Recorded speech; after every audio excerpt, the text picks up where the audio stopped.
Hello everyone. Namaskar. Welcome to Alak Academy. Let's achieve the goal. आज पाषाण काल की श्रृंखला में हम पूरा पाषाण काल के विषय में जानने का प्रयास करेंगे।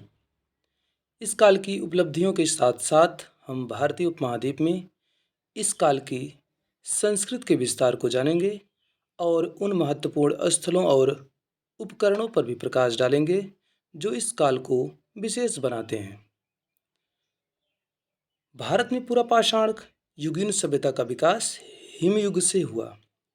इस काल में पृथ्वी की सतह का अधिक भाग मुख्यतः अधिक ऊंचाई पर था और उसके आसपास का स्थल बर्फ की चादरों से ढका था।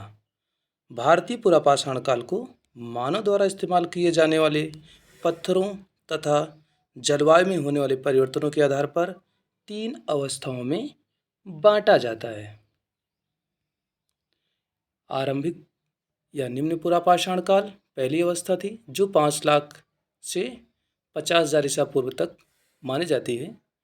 इस काल की दूसरी अवधि थी मध्य पुरापाषाण काल जो 50,000 ईसा पूर्व से 40,000 ईसा पूर्व तक मानी जाती है और तीसरी अवधि थी उच्च पुरापाषाण काल जो 40,000 ईसा पूर्व से 10,000 ईसा पूर्व तक मानी जाती है। आइए देखते हैं कि आरंभिक या निम्न पुरापाषाण काल जिसकी कालावधि 5 लाख ईसा पूर्व से 10,000 ईसा पूर्व तक थी। इस काल में क्या कुछ विशेष घटनाएं घटी, क्या कुछ विशेष परिवर्तन हुए। तो इसका अधिकांश युग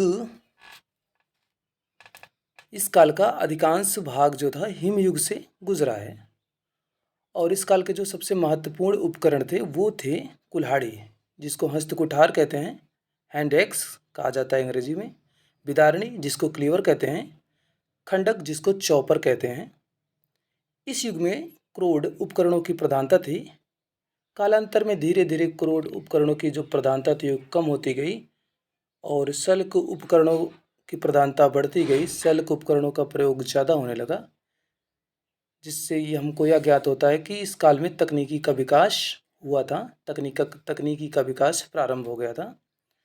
1863 में पुरातत्वविद रॉबर्ट ब्रूसफूट ने मद्रास के निकट पल्लवरम से हस्तकुठार प्राप्त की और इस काल के उपकरणों की यह पहली खोज थी। उसी समय अतरिमपक्कम में से भी ऐसे ही एक कुल्हाड़ी प्राप्त हुई थी।